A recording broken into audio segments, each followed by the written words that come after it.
Merci de nous suivre et de vous abonner sur la chaîne des leaders Go 221. Bonjour à tous, Gaius Yokossi, je suis consultant formateur et en charge du cabinet Baraka Gate.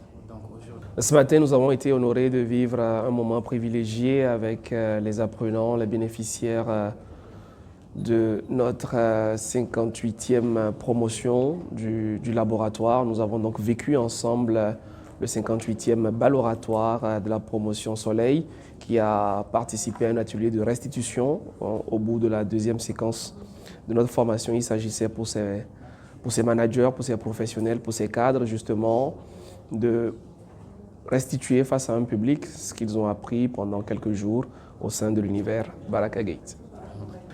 Mesdames et messieurs, je ne sais pas si vous l'avez constaté, si vous l'avez remarqué, mais il n'existe aucun domaine au monde qui échappe à l'exercice de la prise de parole. Pour entrer en entreprise, cela commence par la prise de parole, notamment par un entretien de sélection.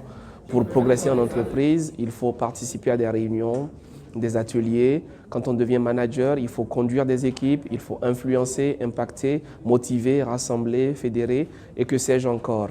Et face à des clients, face à des partenaires, face à des investisseurs, en réalité, on ne fait que parler.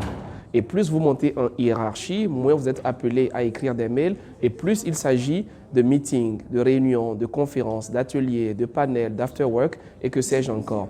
Donc la prise de parole dans le milieu professionnel, c'est un exercice quotidien, c'est un exercice permanent.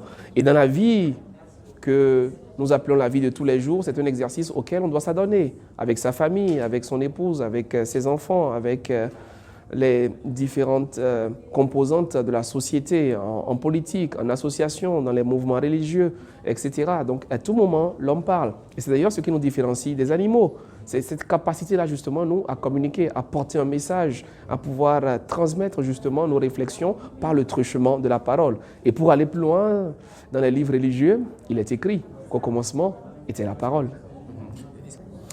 Écoutez, au quotidien, nous avons une mission, c'est d'équiper les professionnels. Donc nous recevons ici des personnes qui tremblent, qui hésitent, qui doutent, qui sont timides, qui sont réservées, qui sont introverties, qui ont vécu des moments de solitude par rapport à la prise de parole. Et notre travail consiste justement à les faire progresser. Notre travail consiste à identifier au sein de ces personnes justement les capacités, les compétences qui parfois sommeillent, qui parfois sont inconnues, qui parfois sont mal exprimées et justement à libérer la pleine baraka de toutes ces personnes. Donc nous construisons, nous bâtissons des leaders, des managers, des cadres capables d'accompagner leur famille, d'accompagner leur communauté, leur entreprise à plus de performance.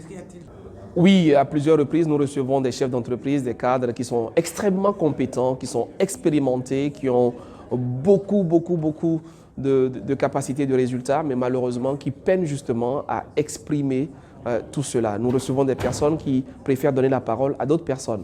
Nous recevons des personnes qui évitent des promotions, qui évitent des postes de visibilité. Nous recevons des personnes qui préfèrent justement se cacher, se mettre en arrière que d'être pleinement visibles. Et nous rappelons, nous insistons et nous communiquons justement toutes les compétences qui permettent à toutes ces personnes d'être capables désormais d'allier la compétence au leadership, la performance à la capacité justement du branding, d'être en face d'événements majeurs et de porter la voix d'une institution, d'une entreprise ou simplement de ses convictions. Donc, en résumé, la prise de parole est très intéressante. En résumé, on ne peut rien faire d'autre.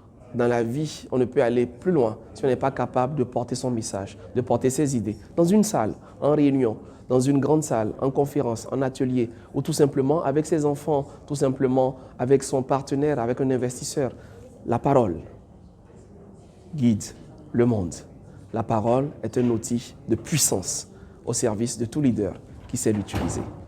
Très bien, vous me rappelez le nom? Gaius Yokossi de Baraka Gate. Merci. C'était un plaisir. Je vous invite à vous abonner sur la chaîne des leaders Go 221. Merci.